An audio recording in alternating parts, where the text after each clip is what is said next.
Thomas Goes Fishing. Thomas's branch line had a station by a river.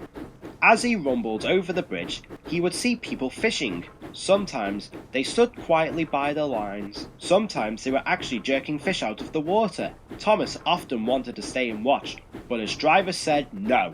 What would the Fat Controller say if he were late? Thomas thought it would be lovely to stop by the river. I should like to go fishing, he said to himself longingly. Every time he met an engine, he would say, I want to fish. They all answered, Engines don't go fishing. Silly stick in the muds, he would snort impatiently.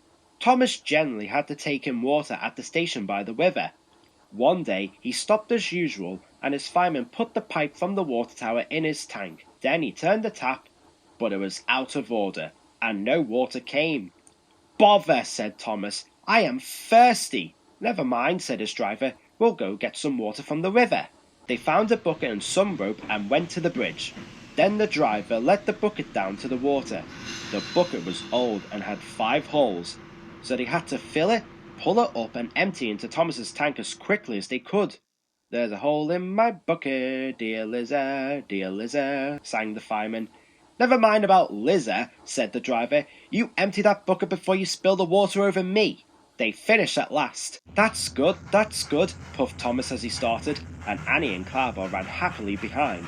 They puffed along the valley and were in the tunnel when Thomas began to feel a pain in his boiler, while steam hissed from his safety valve in an alarming way. There's too much steam, said his driver, and his fireman opened the tap in the feed pipe to let more water into the boiler, but none came. Oh dear, groaned Thomas. I'm going to burst. They damped down its fire and struggled on. I've got such a pain, Thomas hissed. Just outside the last station, they stopped, uncoupled Annie and Clarabelle, and ran Thomas, who was still hissing fit to burst, on a siding right out of the way. Then while the guard telephoned for an engine inspector and the fireman was putting out the fire, the driver wrote notices in large letters, which he hung on Thomas in front and behind.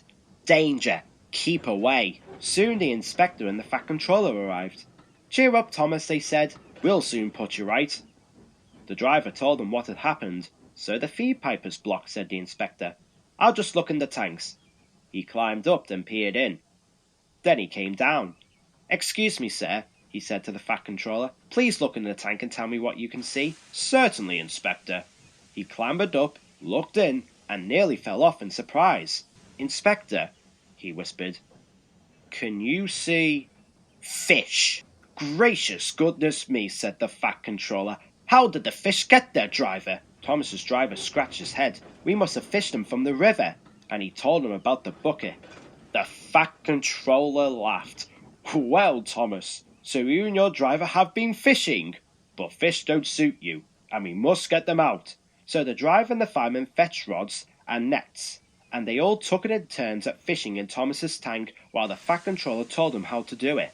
When they had caught all the fish, the station master gave them some potatoes, the driver borrowed a frying pan, while the fireman made a fire beside the line and did the cooking.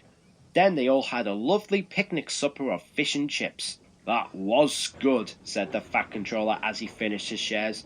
But fish don't suit you, Thomas, so you mustn't do it again. No, sir, I won't, said Thomas sadly. Engines don't go fishing. It's too uncomfortable.